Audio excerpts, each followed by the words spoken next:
Welcome to No Longer Conformed, my online preaching and teaching ministry. We're studying the book of Matthew, the first gospel. In this session, we're looking at Matthew chapter 18, verses 1 through 11, faith like a child. Our faith becomes practical when it's expressed in two books, the date book and the checkbook. That was a quote by Elton Trueblood. Let's look at our passage, Matthew chapter 18, and let's see the kind of faith that Jesus wants his followers to have. First of all, Jesus calls people to a childlike faith. Look at verse 1 of chapter 18. At that time, the disciples came to Jesus saying, "Who then is greatest in the kingdom of heaven?" And then Jesus called a little child to him, set him in the midst of them, and said, "Assuredly I say to you, unless you are converted and become as little children, you will by no means enter the kingdom of heaven. Therefore, whoever humbles himself as this little child is greatest in the kingdom of heaven. Whoever receives one little child like this in my name receives me." Become as little children. This is how Jesus characterized conversion. Faith that is simple. Faith that is helpless and trusting, which equals dependence. The Beatitudes. Bankrupt spiritually. Those who have no resources of their own to work with, like children, no achievements nor accomplishments. They have nothing to offer God. Jesus is not referring to literal children in this passage as he does in another place when the disciples tried to keep all the children from bothering the Lord. He is using the child as an illustration to describe faith. Those who humble themselves like children. And second, Jesus calls believers to a careful Christianity.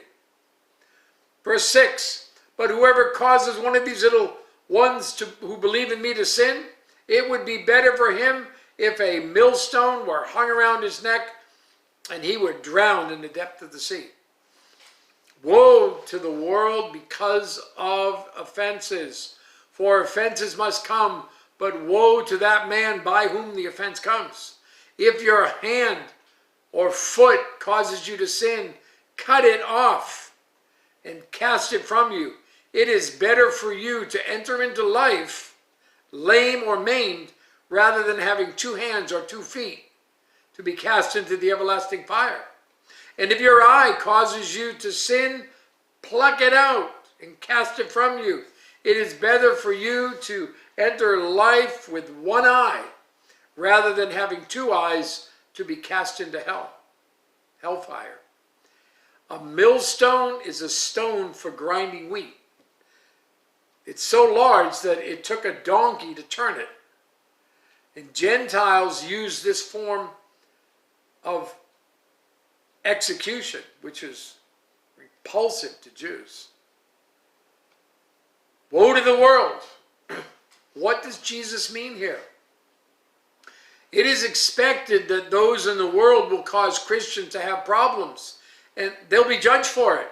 But believers should not be led into sin by fellow believers, either directly or indirectly. That person would be better off dead. Satan, listen, like a good fisherman, baits his hook according to the appetite of the fish. Billy Graham said, "The devil will always have a ship ready when a man wants to sail away from God. If your hand or foot causes you to sin, cut it off. And if your eye causes you to sin, pluck it out." Cut it off, pluck it out. Eyes, hands, feet are primary offenders in sinful acts. Therefore, if it's not possible to restrain them, it's better not to possess them. Jesus is not looking for mutilation of the body, but control of the body against sin. if you play with fire, you eventually get burned. Tonsils, teeth, appendix get diseased. Left as is, they'll destroy your body. But if removed, the body will be saved. Self-denial is better than dwelling in hell, the lake of fire, for all of eternity. And then third, Jesus calls Christians to an unconditional love. Look at verse 10. Take heed that you do not despise one of these little ones. For I say to you that in heaven their angels always see the face of my Father who is in heaven. For the Son of Man has come to save that which is lost.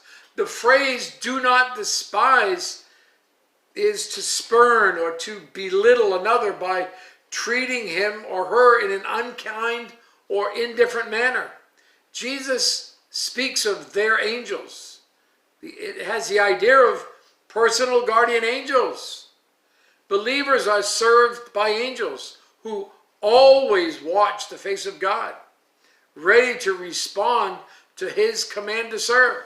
Since God and the holy angels are so concerned with the welfare of believers, listen, it is a serious thing to treat any fellow Christian with contempt. Of course, if you could encourage, you could encourage and purpose not to cause another believer to stumble with your lifestyle, your words, or your actions. You could purpose that, couldn't you? You have a great day.